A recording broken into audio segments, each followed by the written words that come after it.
There comes a moment in every man's life when downtime finally arrives.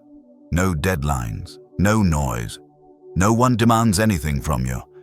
And instead of peace, you feel uneasy.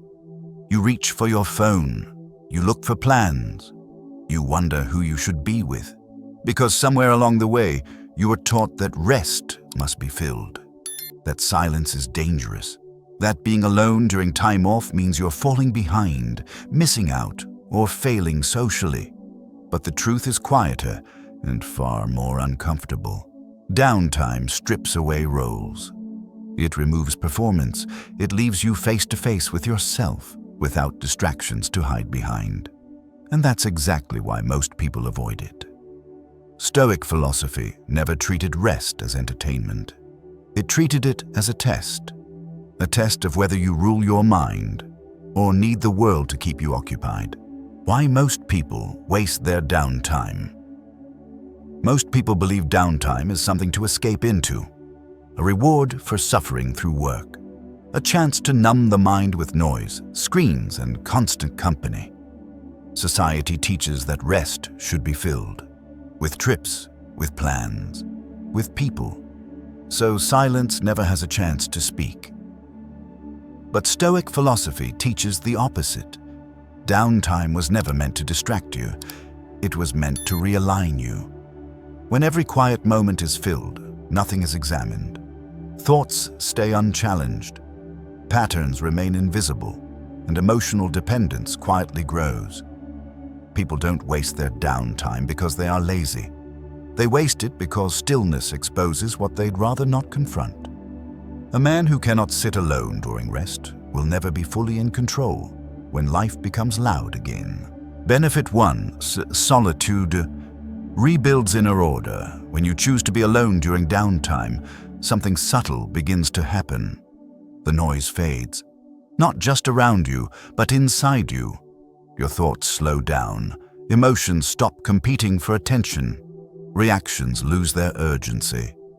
Most people mistake clarity for thinking harder. The Stoics knew better. Clarity comes from removal, not effort.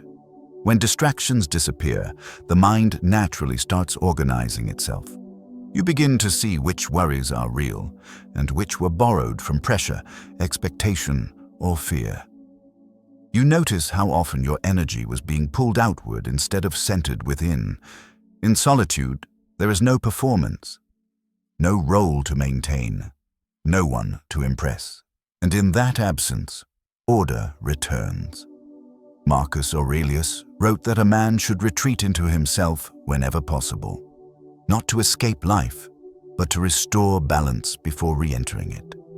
This is where calm replaces chaos. This is where inner structure is rebuilt. Benefit 2. You break dependence on external validation. Most people struggle to be alone during downtime for one reason. They are still dependent on being seen. They rest better when someone is watching. They relax more when there's an audience. Silence makes them uneasy because it removes feedback. Downtime alone exposes a difficult question. Who are you when no one is reacting to you? Stoic philosophy treats this moment as training. When you rest without witnesses, your nervous system stops performing. You're no longer adjusting your thoughts to fit expectations. Approval loses its grip. At first, this feels uncomfortable, but discomfort is the signal that dependence is weakening. You begin to enjoy your own company without explaining it. Your mood stabilizes without confirmation.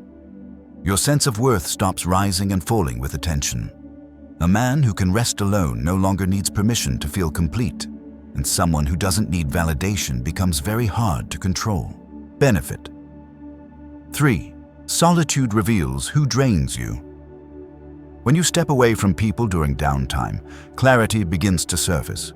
Not through confrontation, not through arguments, but through contrast. In silence, you notice what changes.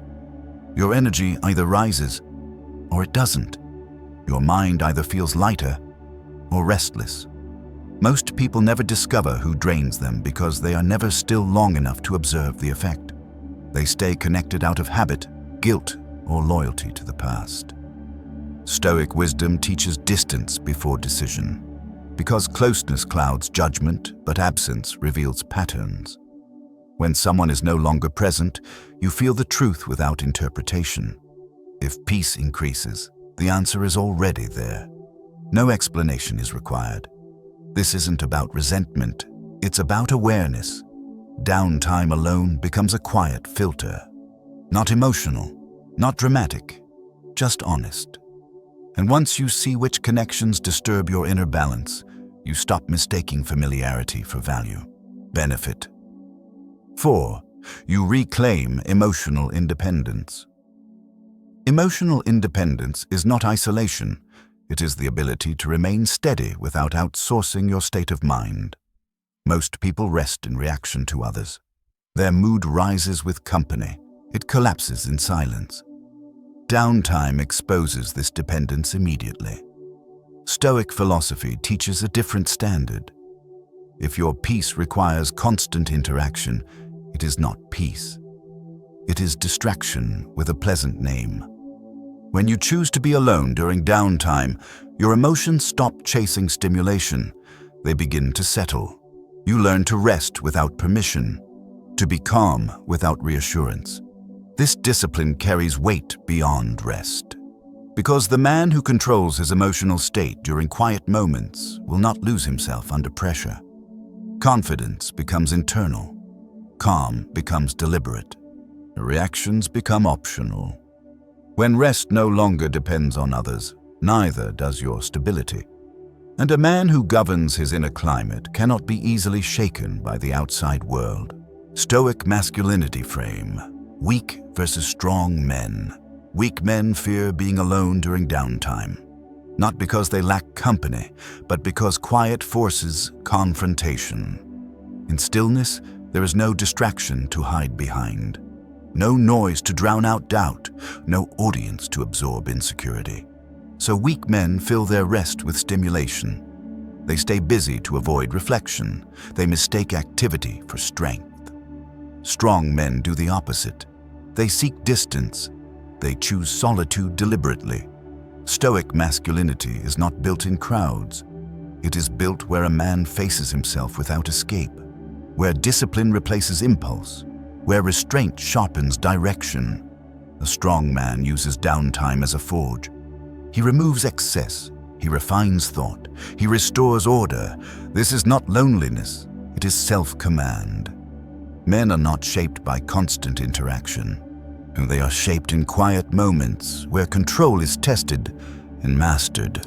Manifesto style. This is not about rejecting people. It is about reclaiming your downtime. When you stop filling every quiet moment with noise, rest begins to work on you instead of distracting you. Your thoughts settle. Your direction sharpens. Your energy returns where it belongs. Stoic philosophy never treated solitude as a weakness.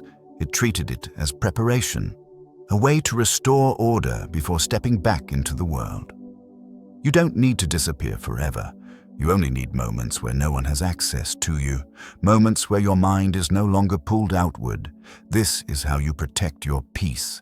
This is how you rebuild inner strength. This is how you return calm while others remain scattered. Master your downtime. Choose silence without guilt. Choose solitude without apology.